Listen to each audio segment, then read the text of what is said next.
Hi everyone, welcome back to my channel.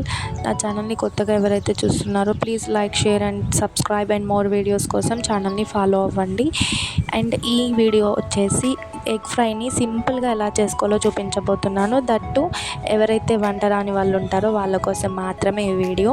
And ఒక బాండీని తీసుకొని దాంట్లో సరిపడంత ఆయిల్ని వేసుకొని తర్వాత ముందుగా కట్ చేసుకున్నటువంటి ఆనియన్స్ని, చిల్లీస్ని వేసుకొని గోల్డెన్ కలర్ వచ్చే వరకు ఫ్రై చేసుకోవాలి. ఆ తర్వాత పసుపుని, అల్లం వెల్లుల్లి పేస్ట్ అండ్ కొత్తిమీరని వేసి మంచిగా మిక్స్ చేయాలి.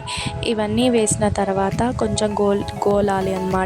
సో అది అయిపోయాక రుచికి సరిపడా 2 టేబుల్ స్పూన్ కారాన్ని యాడ్ చేసి మిక్స్ చేసుకోండి. కారం వాసన అంతా పోయే వరకు నూనెలో ఫ్రై అవ్వనివ్వండి. ఆ తర్వాత ధనియా పౌడర్ని యాడ్ చేసి మిక్స్ చేసుకోండి. ఇప్పుడు కొన్ని వాటర్ని యాడ్ చేసి ఎగ్స్ని బ్రేక్ చేసేసి దీంట్లో వేసే 10 మినిట్స్ లిడ్ క్లోజ్ చేసి బాయిల్ అవ్వనివ్వండి.